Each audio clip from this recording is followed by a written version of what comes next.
The following is intended for mature audiences. Viewer discretion is advised.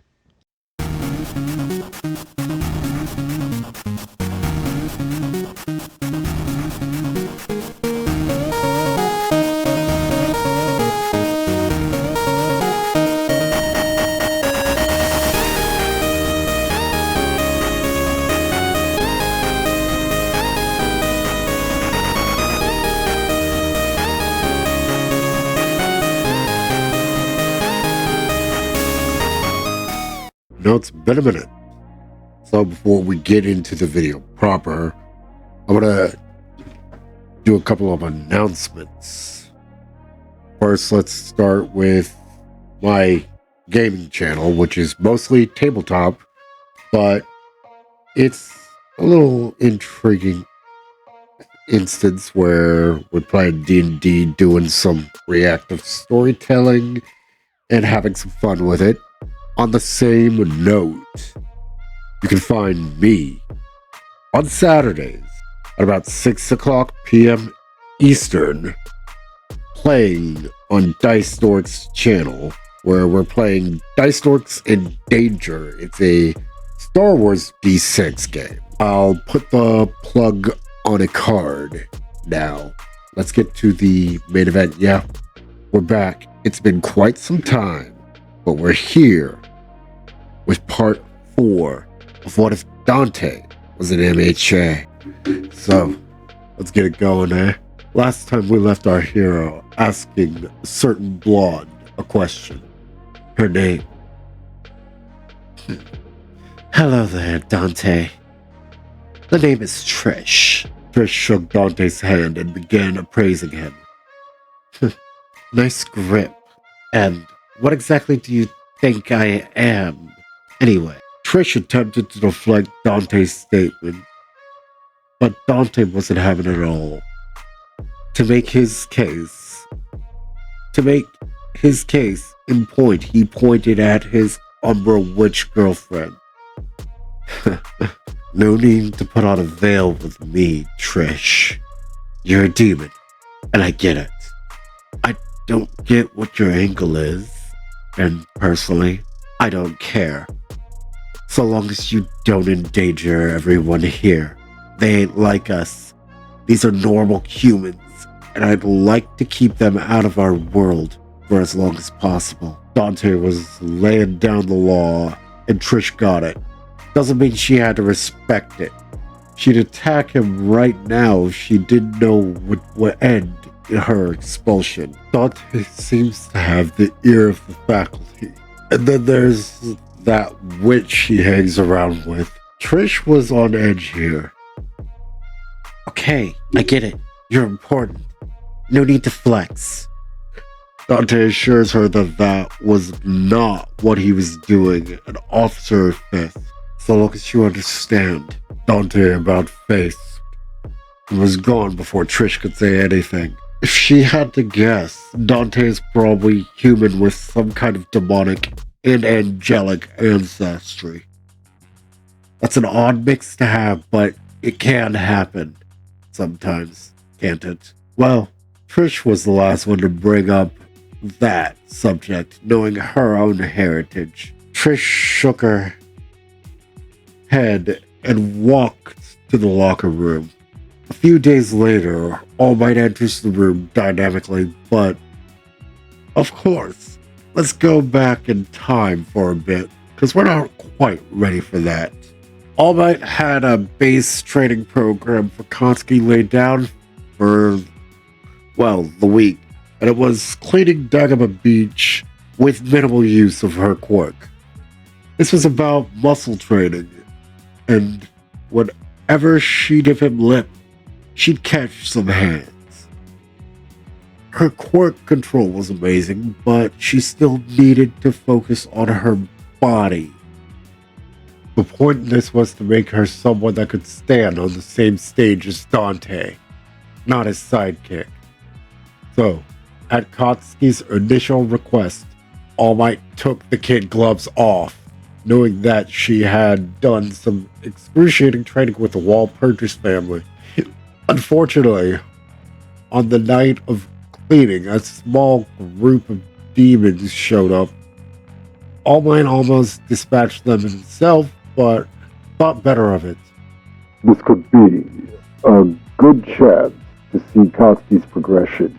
Now, that might sound a little irresponsible, but remember, All Might ain't the most fiscally responsible of adults in certain matters, as made obvious in certain elements in canon. Kotsky panicked at first, but quickly regained her composure. All right, you got this, girl. It's just a couple of marionettes and scarecrows. Kotsky readies herself by propelling herself forward with an explosion, grabbing the closest marionette and leaping into the air with her momentum and causing an explosion with her free hand while spinning and throwing in the marionette into a cluster of enemies. How you like that explodapult, or X-catapult for short? While it may be a little too soon for this move to be a thing, keep in mind that she's had a lot of training with the Walpurgis family on top of what she's doing with All Might right now. I think she'd have a decent arsenal under her belt. But back to my point, Kotsky followed up with an aerial AP shot at the mass of enemies that remained. However, our girl done goofed and spent far too much of her resources on that follow-up. Done goofed and spent far too much of her resources on that follow-up, i.e. her sweat.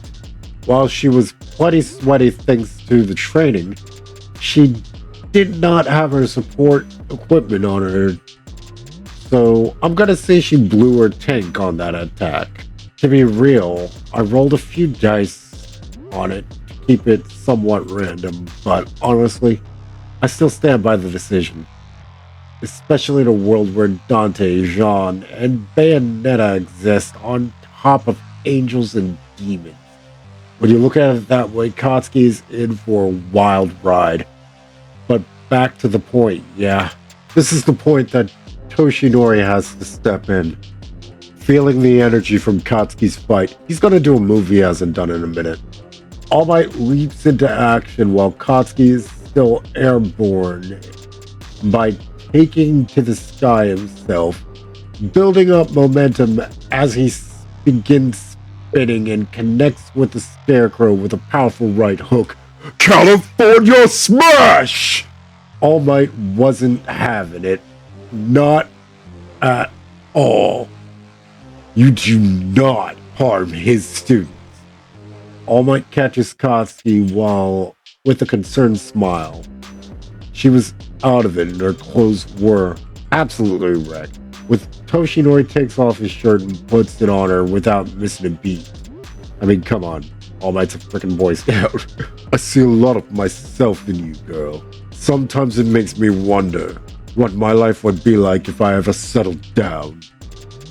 Maybe it isn't too late for me to find someone, but I suppose that's neither here nor there. I'm just glad you're safe, young Miss Bakugo. I think I'll give my goddaughter a call and see how she's doing. But I'll have to give you a stern talking to about not using everything you've got when you wake up, you little firecracker. Well, it seems like Kotsky lit some type of paternal spark in Toshinori. Watch out, Dante.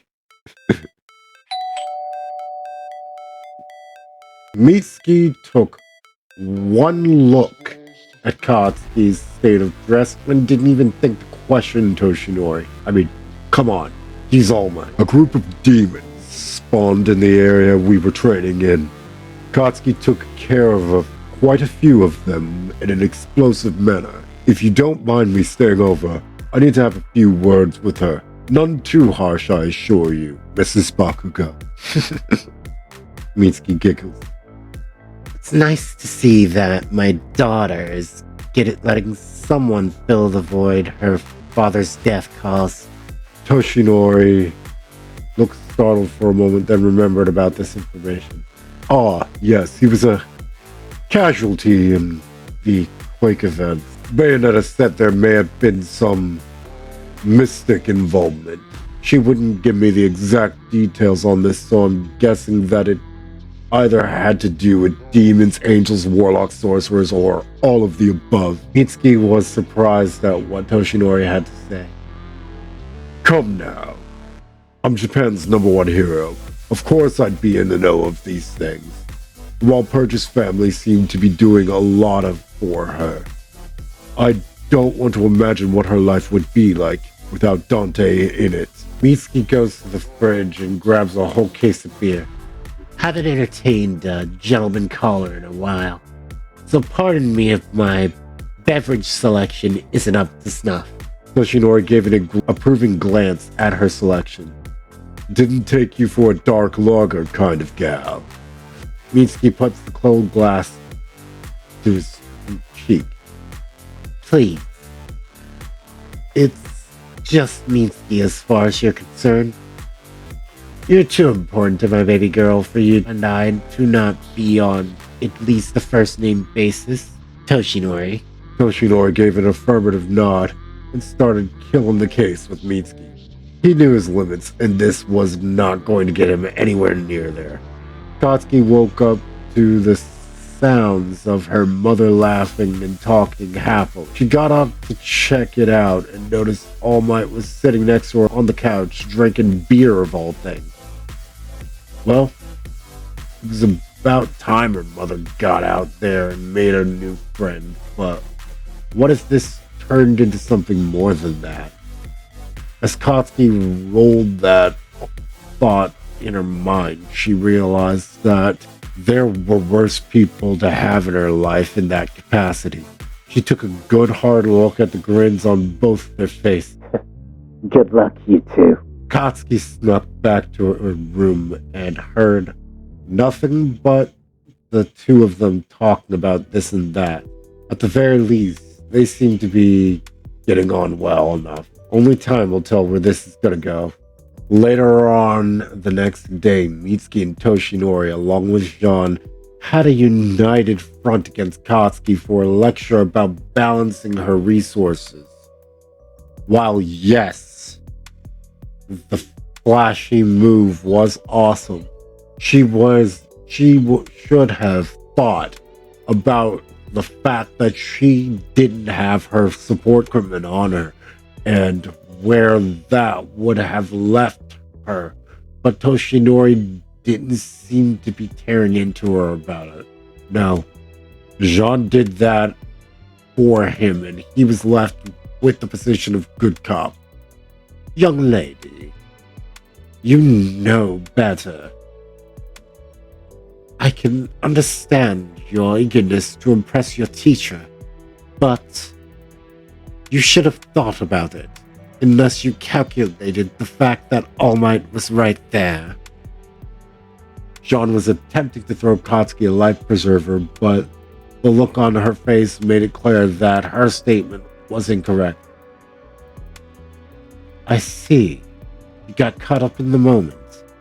Patty and Dante are going to be so disappointed to hear this. Katsuki's head shot straight up. Ah, that got your attention, did it? Well, keep in mind that you could have gotten yourself hurt, or worse, killed. Always assess the situation. Be analytical and make them adapt to you, not the other way around. The lecture went on for a while, but Katsuki got the point. She goofed and she knew it. I'll spare you any more of Katsuki getting yelled at and jump back to where we started from. All Might makes his dynamic entry into 1A. Your teacher has arrived with your assignments, students. I was gonna leave it there for dramatic event, but I'm gonna give you the matchups anyway. The first team are the villains and the second team are the heroes. The pairings are as follows. The first pairing is going to be Ojiro and Yayorozu versus Dante and Bakugo. I swear I randomized these. While it may seem like a foregone conclusion, I can't even finish that sentence with a straight face. They win by a landslide, and Kotsky doesn't almost cave a building in either. Leave a comment if you want me to write out that fight, though. Number 2 is Shoji and Uraraka versus Kirishima and Sato. Now here's an odd one for number 3. Todoroki and Asui as villains facing Jiro and Kaminari as the heroes. Match number 4 puts Sero and Tokoyami against, oh dear, Patty and Ida. Dark Shadow is not going to have fun in this fight. The final match pits Hagakure and Trish as the villains against Koda and Ashido as the heroes. Well, that fight might actually be interesting. If you like that, United States has smashed that like button. Let's go full calling on the notification icon. Ring that bell, baby. And of course, don't forget, go plus ultra on the subscribe if you're not. Now rest easy, Deadites. And remember, The night is ours.